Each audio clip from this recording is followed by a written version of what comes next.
Mona Jaffarian, bonjour. Bonjour. On vous retrouvera désormais tous les deuxièmes jeudis du mois sur RCJ et aujourd'hui, vous revenez sur une incohérence féministe. Et oui, il y a quelques jours, j'ai reçu un coup de fil d'Ali Khamenei, guide suprême de la République islamique d'Iran, dont le slogan est « Mort à Israël et mort aux États-Unis ». Le pauvre bougre était en pleurs. Il m'annonce que Meta et Mark Zuckerberg avaient commis une violation grave et impardonnable de sa liberté d'expression. Il m'explique avec un aplomb déconcertant qu'il venait d'être banni des réseaux sociaux et qu'il avait perdu son statut d'influenceur islamique en chef. J'ai tenté de le consoler en lui rappelant que Mark Zuckerberg est juif et en plus américain, qu'Instagram est de toute façon interdit au peuple iranien sous peine d'être accusé d'inimitié envers Dieu et de collusion avec les sionistes et que finalement c'était un mal pour un bien car il aurait pu lui-même être accusé d'être une influenceuse à la solde du Mossad. Et je sais de quoi je parle. Mais le vieil homme était inconsolable. L'idée même de ne plus pouvoir distribuer des codes promo pour des drones suicides et faire des collabs avec Nasrallah et Sinvar pour faire gagner des missiles Falak 1 l'avait plongé dans une profonde dépression. J'ai donc pris mon ordinateur, plus déterminé que jamais, à l'aider contre cette injustice. Je ne laisserai pas Meta réduire au silence un homme capable de financer et diriger d'une main de maître toutes les organisations terroristes du Moyen-Orient. J'ai pris ma liste de soutien privilégié au guide suprême et j'ai commencé par écrire à la présidente de la Croix-Rouge, me rappelant qu'elle les avait reçus en grande pompe et les avait même remerciés pour leur humanité. Elle m'a répondu immédiatement qu'elle allait mettre l'ONU sur le coup pour nous aider. C'est vrai que j'aurais dû penser à notre cher Guterres en premier lieu.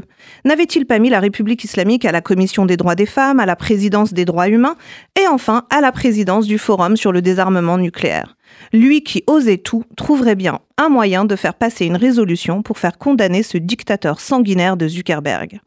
J'ai ensuite écrit à Stéphane Séjourné, notre cher ministre des Affaires étrangères, qui avait, via un communiqué de presse, applaudi la République islamique pour son maintien de la paix et de la stabilité au Moyen-Orient. On m'avait dit en off que Stéphane n'était pas très regardant sur la condition des femmes et que le terrorisme, ça lui passait bien au-dessus de la tête. Et comme il a le bras long depuis qu'il est au Quai d'Orsay, il pourra nous rendre service. Et qui sait, il récupérera peut-être un des 4 otages français encore entre les mains des ayatollahs. Et puis, j'ai écrit à Josep Borrell, le chef de la diplomatie européenne, qui a toujours été d'un soutien sans faille pour empêcher toute sanction contre le régime de Téhéran.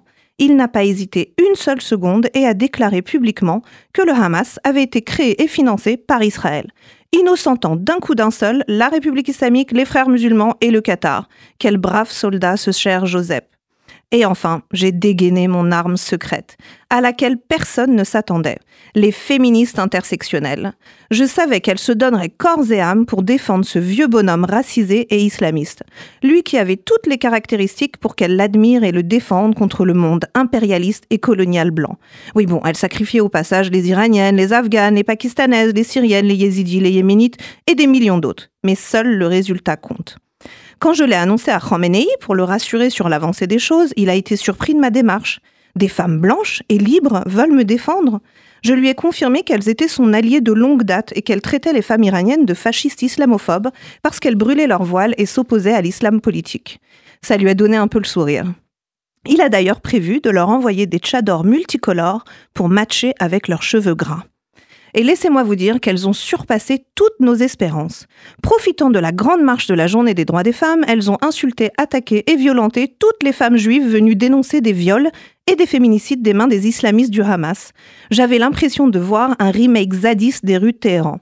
Le message est désormais clair et Zuckerberg a la pression.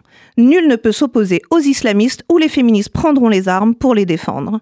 Finalement, en voulant l'aider à poursuivre sa carrière d'influtueur, je me suis rendu compte qu'il n'avait pas besoin de moi. Le monde se tenait déjà à ses côtés. Il a donc pu sécher ses larmes en voyant que son idéologie avait déjà vaincu l'Occident.